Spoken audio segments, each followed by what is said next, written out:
Hello, good afternoon, and welcome to ASEAN Business Report. Today is Monday the 5th of December 2011, and you're with us, Amatakon Blodi. And I am Ong Anan Amatiyakun. Today we celebrate the auspicious occasion of His Majesty the King Bhumibol Adulyadej's royal birthday.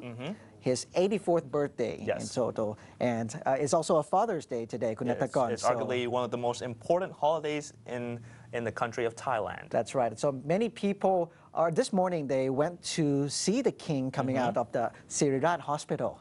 And see him go to the ceremony near Sanam Luang, and they're just happy. They're just saying in unison, "Long live the king!" And it's a very touching moment. It is. And today is not just only any holiday. There's celebrations, and part of the ceremony as well as key ministers giving their speeches to the king, as well as the king giving his wisdom back to the people. Okay, before we go into the details right there, let's talk a little bit about His Majesty. Yes. He is also known as King Rama IX, and having reigned since 9th of June 1946, Kunatagon. He's the world's longest serving current head of state and the longest reigning monarch in Thai history.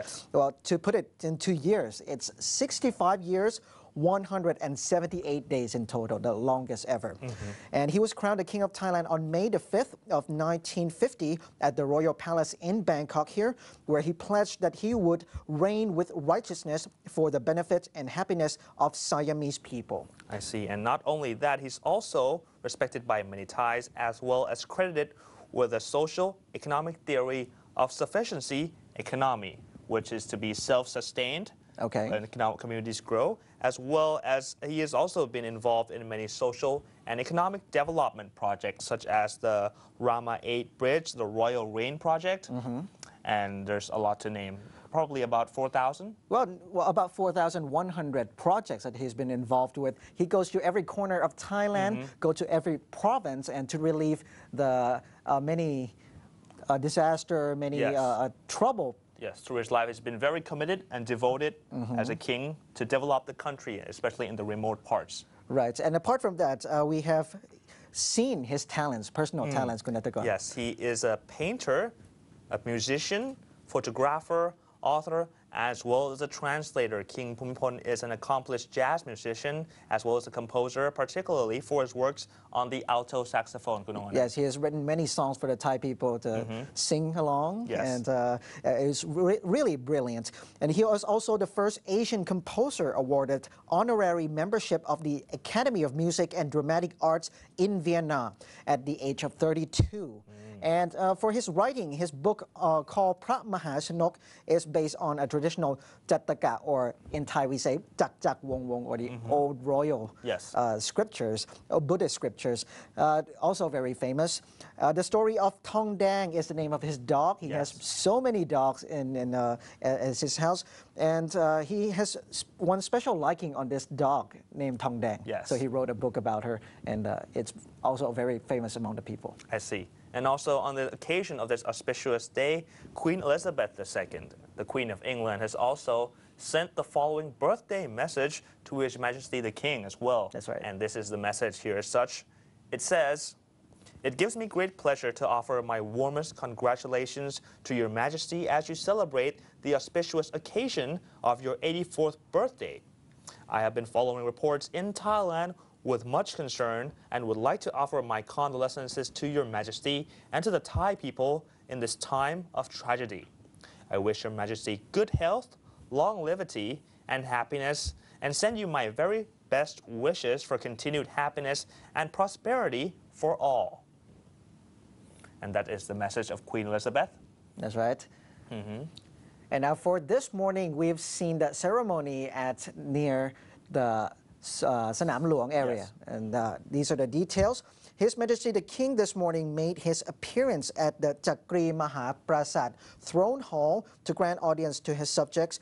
His Royal Highness Crown Prince Maha Vajiralongkorn represented the royal family members and government officials to pay homage and wish His Majesty a happy birthday in a ceremony at the Chakri Mahaprasad Throne Hall, with the Prime Minister Yingluck Shinawatra represented government officials and make a speech with His Majesty the King a happy birthday. Your Majesty is my guiding light and guiding light of all Thai people, Yingluck said in the speech. Earlier, His Majesty the King issued a royal command pardoning some 26,000 prisoners to mark his 84th birthday. The decree, which was signed by His Majesty, was based on the one initiated last year by the Democrat Party-led government. In a statement published in the Royal Gazette, His Majesty said the convicts should be given a second chance. To be eligible for this royal pardon, inmates must have been detained in prisons or detention centers sanctioned by the Court of Government agencies. This year's pardon differs significantly from the last year by including inmates convicted on drug charges as long as their sentences were not longer than 8 years.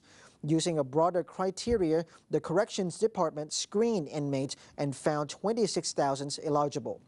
The first batch of 12,000 will be released on Thursday, and the rest will be freed gradually, said the Director General of the Department of Corrections, Police Colonel Suchat Wongnantachai. Earlier, it was feared that the Pheu Thai Party-led government would use this year's royal pardon to absolve former Prime Minister Yingluck Shinawatra, who was convicted of a corruption-related offense.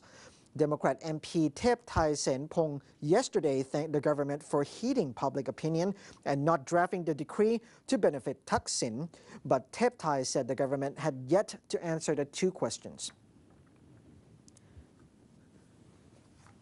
And for this morning, His Majesty the King has spoken to his subjects, Kunatagon, and these are the following message.